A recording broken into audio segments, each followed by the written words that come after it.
मनकापुर नाम का एक गांव था। उस गांव की अद्भुत बात ये थी कि उस गांव में एक सोने का जादुई पेड़ था, जो समय समय पर गांव वालों को अपनी सोने की पत्तियां देकर उनकी मदद किया करता था। दरअसल बहुत साल पहले की बात है। मनकापुर में बारिश ना होने की वजह से भूखमरी फैल गई थी। लोग भूखे प्यासे तड़पने लगे थे, जिसके बाद परी लोक की रानी परी ने वहां पर एक सोने का पेड़ लगाया था और गांव वालों से कहा था कि जिसे जरूरत हो वो इस पेड़ के पत्ते इस पेड़ से मांग सकता है और अपनी जरूरत पूरी कर सकता है।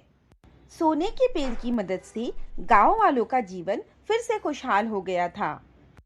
उस दिन के बाद से जब भी गांव वालों में से किसी को किसी चीज की जरूरत होती तो वो सोने के पेड़ से उसकी पत्तियां मांग लेता। जादुई सोने का पेड़, मेरी माँ की बहुत तबीयत खराब है और उनके इलाज के लिए मेरे पास पैसे नहीं हैं। क्या तुम मुझे अपने पेड़ की 4 पत्तियां दे दोगे? उस औरत के ऐसा कहते ही उस पेड़ से 4 पत्तियां आकर उसके पास गिर जाती हैं। वो औरत उन पेड़ की पत्तियों को लेकर वहां से चली जाती है। इसी तरह जादुई सोने का पेड़ सबकी मदद किया करता था। उसी गांव में वीरा नाम की एक लड़की रहा करती थी। वीरा के माता पिता इस दुनिया में नहीं थे। वो अकेली थी और गरीब थी। वो काम वाली का काम करके अपना जीवन चलाती थी। वीरा को सोने का पेड़ बहुत पसंद था। वीरा रोज सुबह और शाम सोने के पेड़ के आसपास की सफाई किया करती थी। वीरा उस सोने के पेड़ को अपना दोस्त समझती थी और अपनी सारी बातें उससे बताया करती थी। उसके दोस्त होने के बाद भी वीरा ने कभी भी अपने लिए जादुई पेड़ से कुछ नहीं मांगा था। एक दिन की बात है, जब वीरा पेड़ के आसपास की सफाई कर रही होती है, तभी सोने का पेड़ अचानक से बोलने लगता है और कहता है, वीरा, तुम बहुत अच्छी हो। बिना किसी लालच के तुम मेरी बहुत सेवा करती हो। तुम कितनी मेहनती हो वीरा, इतनी मेहनत करके अपना जीवन चलाती हो। और वहीं दूसरी तरफ इन गांव वालों को देखो, हर दिन मुझसे पत्तियां लेकर जाते हैं, लेकिन मेरे आसपास की सफाई कोई और नहीं करता तुम्हारे सिवा। जादुई पेड़, तुम्हारी वजह से हमारे गांव से भुखमरी खत्म हो गई, गरीबी खत्म हो गई। तुम तो गांव वालों की कितनी मदद करते हो। ये तो मेरा फर्ज है कि मैं तुम्हारे आसपास सफाई रखूं। क्या हुआ अगर गांव वाले साफ सफाई नहीं करते? मैं भी तो इसी गांव की हूँ ना। और तुम मेरे इकलौते दोस्त भी हो। तुम्हारे सिवा मेरा कोई दोस्त नहीं है जादुई पेड़। मुझे भी तुम्हारी दोस्ती बहुत पसंद है। तुम हमेशा ऐसे ही मेरी दोस्त रहना। इसी तरह दिन बीतते जाते हैं और वीरा और जादुई पेड़ की दोस्ती गहरी होती जाती है। एक दिन की बात है, रात अंधेरी हो रही थी। तभी अचानक एक काली परी उड़ती हुई उस पेड़ के ऊपर से गुजर रही थी। मैंने सुना है कि ये पेड़ जादुई है, इसके पत्ते और फल भी जादुई हैं। क्यों ना मैं अपनी चालाकी से इस पेड़ का सारा जादू ले लूं? इससे मेरी शक्तियां और भी बढ़ जाएंगी। यही सोचकर काली परी पेड़ के पास जाती है। सोने का पेड़ उस वक्त सो रहा था। उठो सोने के पेड़, मुझे तुम्हारी मदद की जरूरत है। कौन है? कौन आया है इस वक्त? जाओ जाओ, ये मेरे सोने का वक्त है। इस वक्त मैं तुम्हारी कोई मदद नहीं कर सकता। जादुई सोने के पेड़, मैंने सुना है कि तुम बहुत शक्तिशाली हो और बेसहारा लोगों की मदद भी करते हो। मैं भी एक बेसहारा हूँ और तुम्हारे पास आई हूँ। क्या तुम मेरी मदद नहीं करोगी सोने का पेड़? ठीक है, बताओ तुम्हें क्या मदद चाहिए, मैं तुम्हारी मदद जरूर करूँगा। जादुई पेड़, मेरी छोटी बहन की तबीयत बहुत खराब है। उसे डॉक्टर ने तुरंत ऑपरेशन के लिए बोला है और मेरे पास पैसे नहीं हैं। क्या तुम मेरी मदद कर सकते हो? मैं अभी तुम्हें 10 सोने की पत्तियां देता हूँ, जिसे बेचकर तुम अपनी बहन का इलाज करा लेना। पेड़ ने उस काली परी को 10 सोने के पत्ते दे दिए। अब काली परी हंसने लगी और कहने लगी, जादुई सोने के पेड़, तुम बहुत बेवकूफ हो। मैं तो बस ये देखना चाहती थी कि तुम्हारा जादू कैसे काम करता है। अब मैं तुम्हारा सारा जादू ले लूंगी। ऐसा कहकर वो दुष्ट काली परी अपनी शक्तियों से पेड़ का सारा जादू ले लेती है। मैंने तुम्हारी मदद की और तुम मुझसे मेरी शक्तियां छीन रही हो। ऐसा मत करो। अगर मेरी शक्तियां चली गई तो मैं जीवित नहीं रह पाऊंगा। फिर मैं इन गांव वालों की मदद कैसे करूंगा। काली परी ने सोने के पेड़ की कोई बात नहीं सुनी और उसकी सारी शक्तियां लेकर वो वहां से उड़ गई।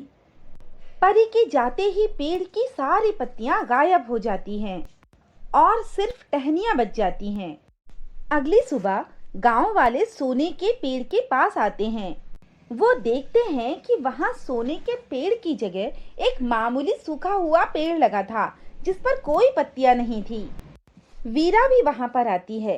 वीरा ने जब पेड़ की ये हालत देखी तो वीरा बहुत रोई।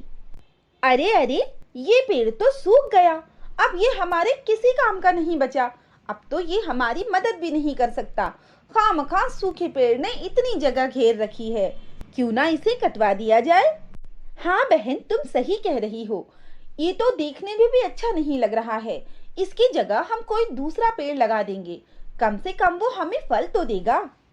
उन लोगों की बातें सुनकर वीरा बहुत गुस्सा हुई और गुस्से में बोली, मैंने आप लोगों की तरह बुरे और लालची लोग आज से पहले कभी नहीं देखे।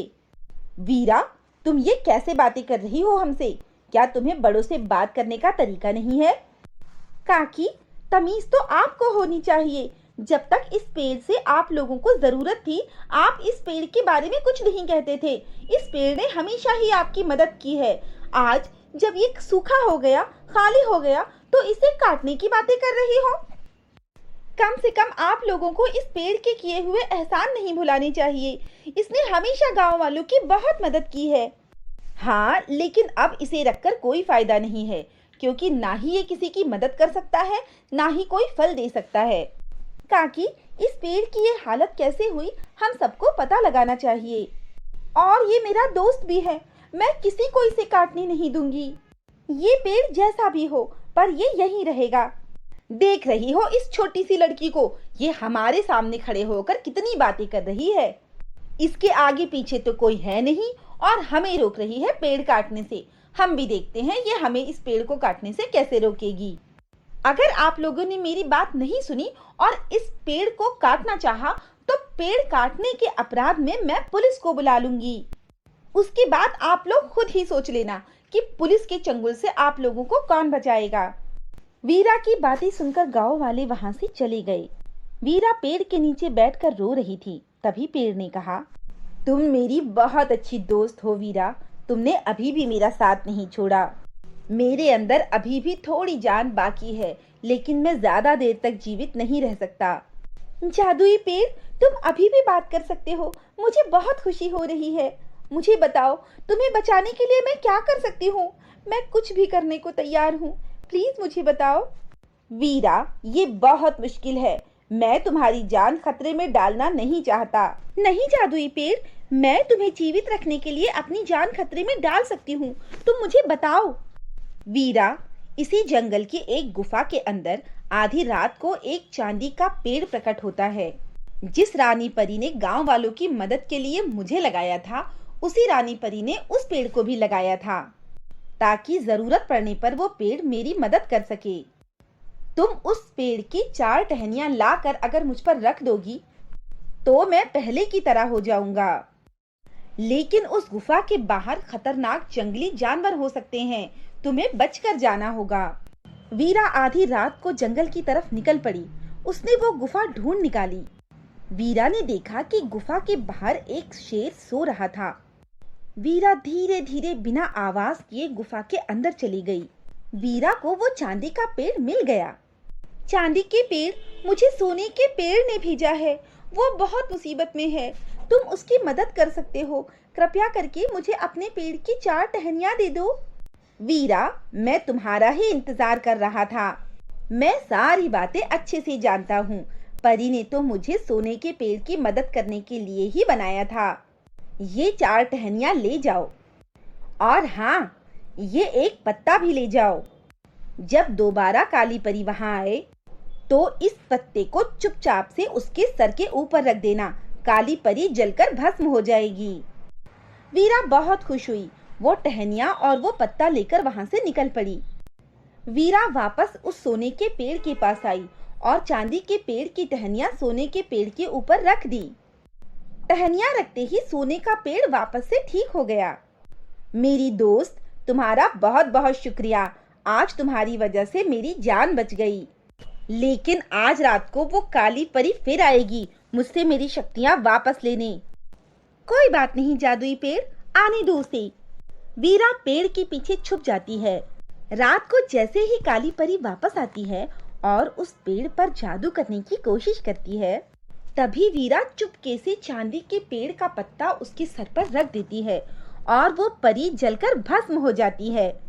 जादुई पेड़, आज के बाद तुम उन्हीं लोगों की मदद करना जिन्हें सच में तुम्हारी मदद की जरूरत है। ठीक है मेरी दोस्त, लेकिन तुम्हें भी मेरी एक बात माननी होगी। तुम मेरे पेड़ से बहुत सारी पत्तियां तोड़ लो और अपने लिए जरूरत की सारी चीजें खरीद लो। ठीक है जादुई पेड़, मैं ऐसा ही करूंगी। और इस तरह वीरा ने कुछ पत्तियां लेकर उसे अपने लिए इस्तेमाल किया और सुखपूर्वक अपना जीवन जीने लगी। तो दोस्तों, कैसी लगी आपको हमारी कहानी? अगर पसंद आई हो तो लाइक, शेयर और सब्सक्राइब करना ना भूलें और ऐसी ही कहानियों के लिए बने रहें हमारे चैनल पर।